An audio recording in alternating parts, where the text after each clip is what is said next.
Hey everyone, my name is Dr. Dolores Tarver. I'm a licensed psychologist here in Georgia, and it is time for the Tea. Tea Time with Dr. Tarver is a wellness based podcast. It is not intended to be a substitute for a relationship with a licensed mental health provider. So here we are in this third week of February, and we've been focusing on our Free to Be Me series. And we've been looking a lot at our worth, recognizing destructive relationship patterns, ending unhealthy patterns, having healthy relationship expectations. And we talked a little bit last week about how we tend to shrink when we are in relationships that are unhealthy. And I wanted to continue a little bit in that same vein, if you will, for this week, because I think sometimes it is difficult for us to balance relationships and our careers. That tends to be a struggle for people because sometimes they feel like, hey, well, why can I be successful in this career path? I'm doing well at this job, but I have such a difficulty being in relationships. So we're going to talk about it in this week's episode, which is entitled Where the Value Resides, Success in Relationships. So your scripture for today comes from 1 Thessalonians 5, verse 11. Therefore, encourage one another and build each other up, just as in fact you are doing. Your words of encouragement for this week are attracting love starts with self love. I am more than worthy of love. I deserve fulfilling relationships. I am releasing my fears and embracing my future. I attract a loving, supportive, and committed partners. And your guided meditation this week is on loving relationships. So, how do we get here? This episode is dedicated to anyone who has ever hurt someone they loved with your words, or you've been hurt in a relationship because someone said some words that dug real deep. So, where does this come from? So, the reason I wanted to focus on dating and careers is because oftentimes there is a correlation with people being very successful in their career path and not being really successful in their relationships. Now, because part of the reason is because of um, some of the things that we've heard growing up. There's been a lot of articles about um, men and women in their ages and their level of education and their career and how it affects their dating. So some of the things that have come out, and some of these are more myth than fact. However, they are still things that I think are um, visibly seen, and so we tend to connect them in this way. And so, one of the things that comes out is that for women, our desirability decreases with age. So, our 20s is considered when we're the most desirable, and this is again some kind of stereotypical information in here. And some might even say bordering on misogynistic. But I want to put it out because it is absolutely how some women feel, which affects how we date, right? Um, so that in our 20s, we're most desirable, and then as we age, we become less desirable. And so that for women who are older, it can be much more difficult for them to date. And then, as we talk about our careers and our education levels, that women are more desirable essentially when they're less educated. And so, this particular article talked about a bachelor's degree versus a PhD or MD or having a law degree, the JD, as being less desirable than the myth used to be that men want to date their secretary, not their boss. Um, but what it has really turned into is that we've associated some negative characteristics with women when they become more educated. And I have heard people say, you're more talkative, you have higher expectations, you're not satisfied, you are bossy, you are controlling, you don't know your place, right? So often what is associated for women as positive characteristics, growth and expansion, being able to be more mobile in our careers, being able to take care of ourselves and family, has often been correlated in negative ways with our ability to attract a partner. And that either you focus on having a career or you focus on having a partner or a family, that you can't do both. So what does that end up doing for women? It means that women sometimes don't want to share what they do. They play down their education. Sometimes women have lowered their age. We've seen this across a spectrum of career paths as well. That again, because the difference is for men, men are deemed attractive from their 20s through their 50s. And so the attraction does not decrease for men, which is why you'll see men older on TV. You'll see men older, the silver foxes. You will see that men tend to be, I guess, correlated with aging like fine wine, as opposed to sometimes women who are old maid, if you will, when you get to be a certain age. And also for men, your attractiveness and your education actually make you, or your education makes you more attractive, if you will. So the higher the level of education, the more attractive you are deemed, right? So, unfortunately, the downside, though, is that you're seeing articles come out about the rise in lonely professional men, because also that what comes with that is that you don't make time for relationships. You value your work over your partner.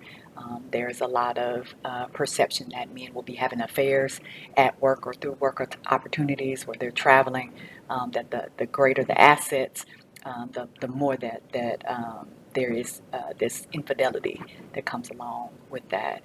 And that men tend to devalue their partner's worth with their higher levels of education and income.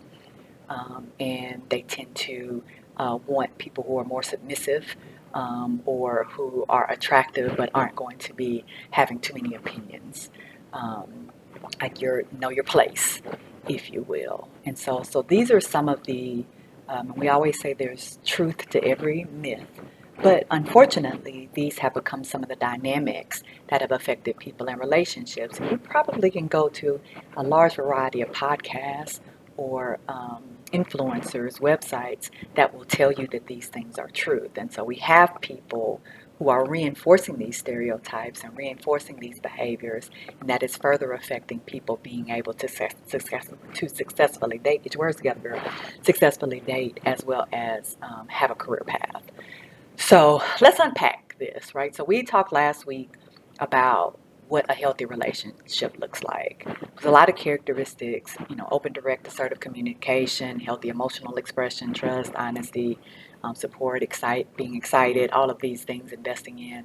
Um, we did not, as we were talking about unhealthy characteristics, really launch into how insecurities and core beliefs and families of origin can affect how we view ourselves in relationships, but also how we view careers as compared to relationships. So I want to talk a little bit about that.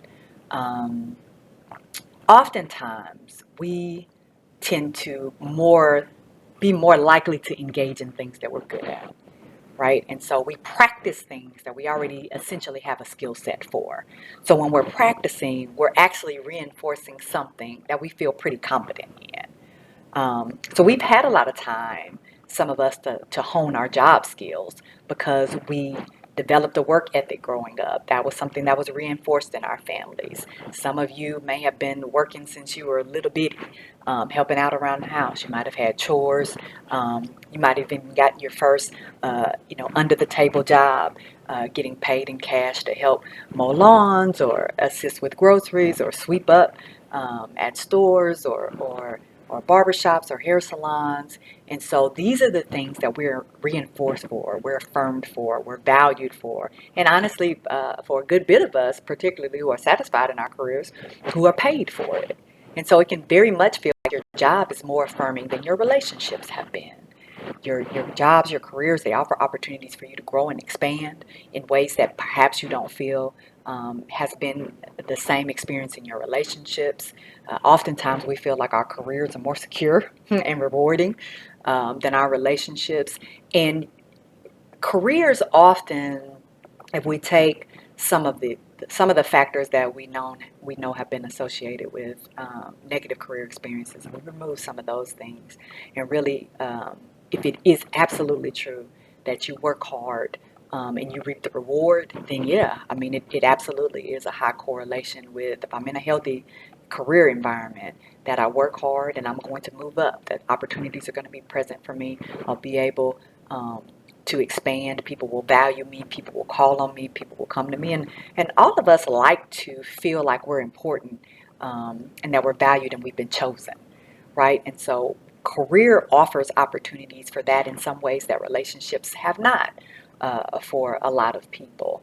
And we also have seen maybe more healthy examples of success in careers and jobs than we have in relationships. You may have come from a family where people worked and they retired, and they've gotten benefits as associated with that work, that they've gotten awards, they've been recognized in their communities and in their workplaces because of what they've done.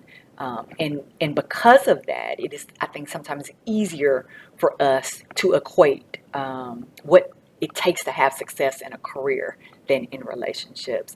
And truthfully, most jobs, particularly if they are healthy, have job descriptions, standard operating procedures, policies, so it makes it easier for us to navigate what do I need to do to be successful? What are some of the things I need to avoid? How do I handle situations when they come up?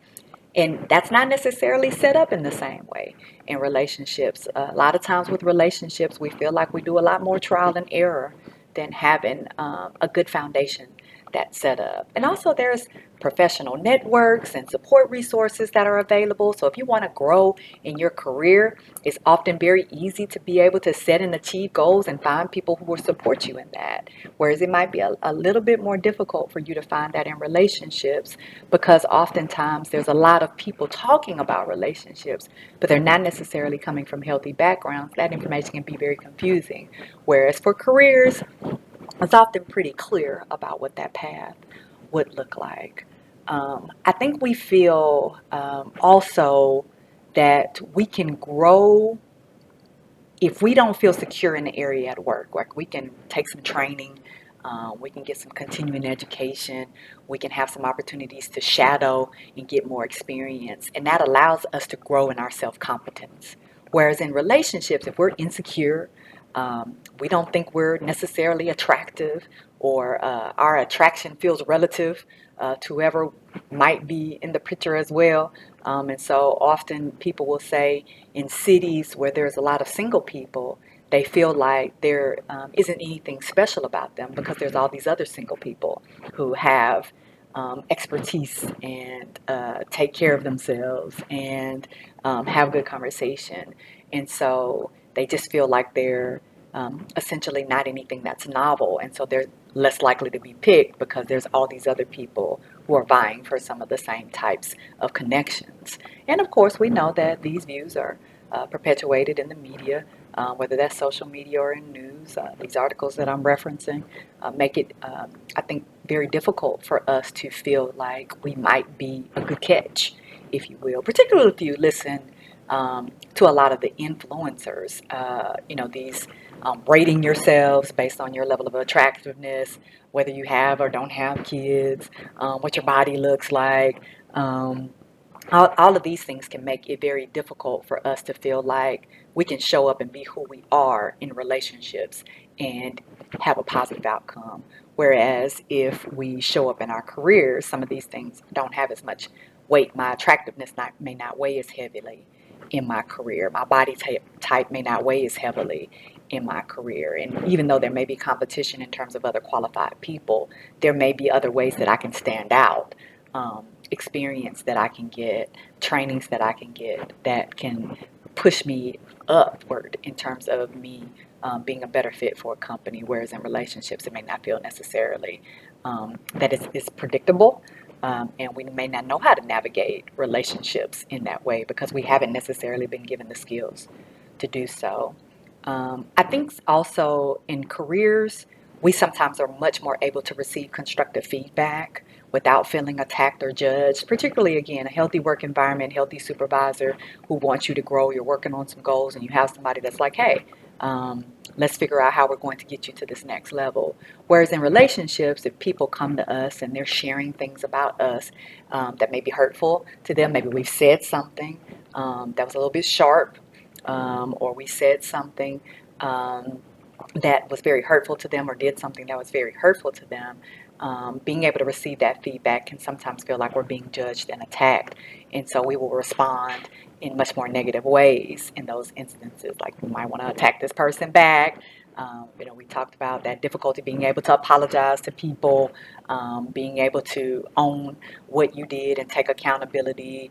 And so sometimes we'll go in the exact opposite direction and we'll dig in deep and not be wanting to admit and acknowledge these areas that we really need to work on in relationships because it makes us uncomfortable. It makes us feel insecure and inadequate. And also feeds into this perspective sometimes that we won't be able to have the type of relationship we want. So we shrink, right? So we talked about the shrinkage last week. Whereas, in a work environment, we might have a safe space to be able to be accepted and valued and, recognized for these talents that we have.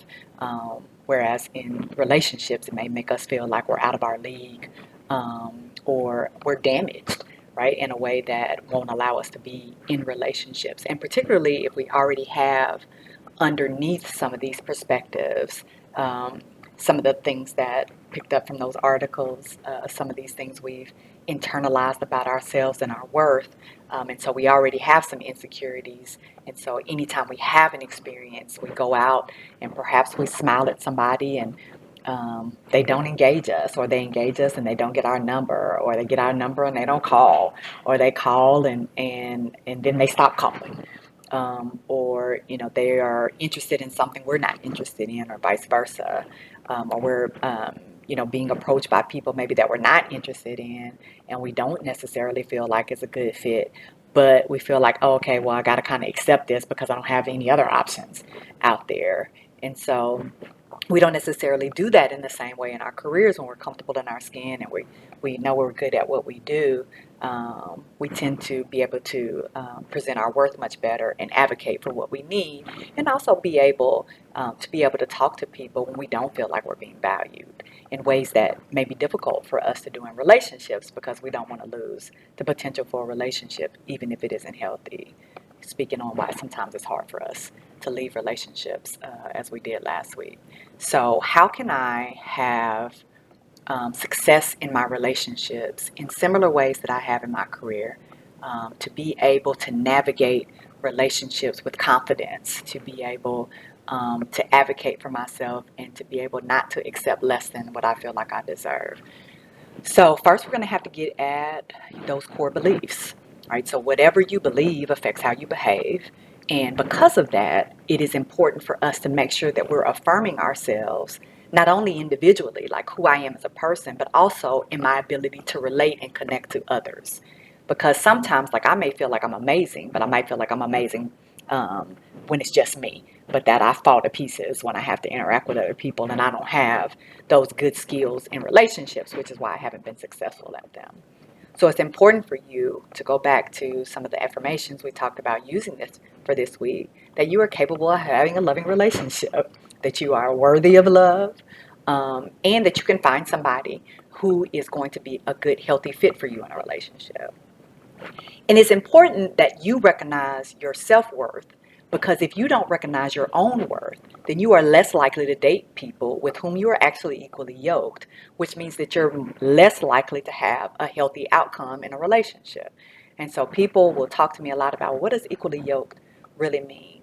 Equally yoked means do not shrink in your desire to have a person who can communicate with you, who can be loving to you, who can be supportive of you, who can accept your level of education, and you don't feel like you have to dumb yourself down or not highlight your achievements or shrink in order for them to feel comfortable. And so a lot of times we feel like, well, I don't want to overshadow this other person. One, it's not a competition. And two, if I'm shining, you're shining, right? So when I see you blessed, that's a reflection of me being blessed. But only if I'm in a healthy place. Otherwise, I'm going to see you as competition. And I'm going to internalize that you are saying I'm less than simply when you show up and be your great self. And so that is not a person that you want to be dating, because you're going to constantly have issues in your relationship with a person who feels inadequate with you anyway. It is important that we practice our relationship skills. A lot of people think that they should just know how to be in a relationship. That is simply not true. You have to work on your communication. You have to work on being able to apologize. You have to work on your empathy. You have to work on your tone. You have to be able to work on communicating when you're frustrated. You have to be able to describe things in ways that are objective and not attacking of a person. You have to be able to tell a person what you need instead of expecting them to read your mind. You have to be able to work well with people. So there's a lot of things that go into relationships, and people um, often don't want to put that work in. And I hear a lot of people not being open to therapy, which I've told you all is a red flag, because that means you don't feel like there's any way that you can grow. And if you don't feel like you can grow in a relationship, then that means you're going to get to a point where you're stagnant, because you're not going to have the skills for everything. Again, these are learned. You don't have all of them. And even when you have them, that doesn't necessarily mean that they don't need to be fine-tuned. There's a lot of stuff that we forget when we don't use it regularly. And so it is important for you to be able to continue to work on that skill development in relationships, whether you have been with someone for a day or you've been with somebody for over a decade. A lot of us have this hard protective layer, and it comes from either experiences where we haven't been able to trust people, people have taken advantage of us, people have hurt us. And so people have to navigate through this hard protective layer. And that's a lot of work. And so sometimes what may be happening is you are off-putting to people because they feel this layer that you have. And it means that you're more likely to internalize things, that you're more likely to personalize things, and that you're more likely to be attacking. And so being able to learn to be softer and recognizing when there's an actual threat versus a perceived threat, and that if I'm in a loving relationship, this person is not a threat. And so that may be some work, again, that needs to be done in therapy before you're able to be in a relationship, because you may not have that protective layer in your career path in the same way that you do in relationships. So you are open in your career path. You're able to receive that feedback. You're able to hear that people say, hey, I like that. Can you add this? And you not take it as like, oh, what are you trying to say about me? You're trying to say I'm not good enough, right? And so in relationships, we are taking that as that attack. And so now we're lashing back out at this person. So being able to work on that can help you be more successful in your relationships. Some of us have some gender biases and stereotypes and generalizations that are affecting us in relationships. I'm hearing a lot of rhetoric around women being submissive and men being the head of the household without understanding the context, the reference, or what it requires in order for that to work. And that may not necessarily be the best fit for some people. Some people want a partnership. They don't want anyone to necessarily be ahead. They want someone to be able to walk with them in their journey. And so being able to recognize what you want and understanding the what it takes to be a head of a household, because people want that title without the responsibility that comes along with it. Being the head means that you take all the hits, that when people come to you, that you're going to be able to deliver. That's a lot of weight and pressure to try to carry a system on your own, particularly if you're not around healthy people to be able to walk you in that process and support you in that process, and recognize that doesn't mean that you don't be a loving partner because you're the head of the household, but that is even more important that you are, because you are a reflection of what you want the relationships to be in your house. Some people have an unrealistic expectation about people being able to work and have children, and balance and equity in responsibilities in childcare and managing the house. And so those kind of things need to be worked out, because you're trying to date and you're dating someone who their belief system and their value system is very different than yours. How they want to raise children, or how they even feel about having children, discipline, financial management, all of those things can affect you, right? So sometimes when we're heads of corporations, we are running those types of things, and we feel like, okay, well, I'm doing this in my job, I can do this in my relationship.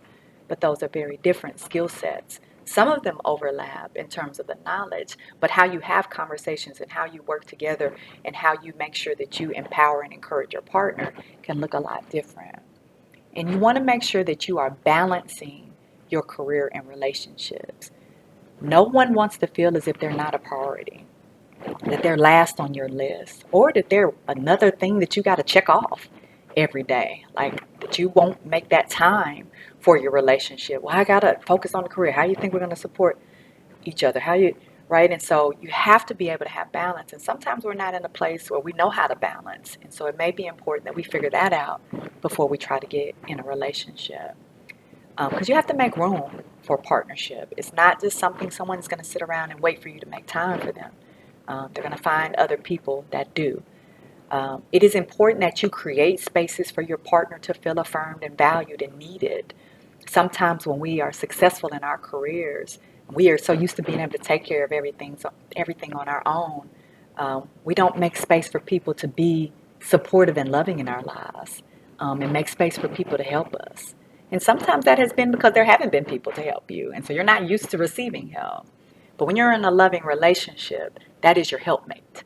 And so you want to make sure that you are creating space for that. You want to make sure that we're talking through things instead of avoiding, right? We talked a little bit about that last week. Sometimes when we are doing well at our careers, what we'll do is we'll be avoidant. So we'll work late and plan all these trips so we don't have to deal with our partners. But that is not going to allow you to make room for your relationships. We want to look for resolutions. We want to be able to affirm the relationship instead of being right. Sometimes we want to be right. We're used to being right at work, being um, the go-to at work, and so we do that in our relationships as well.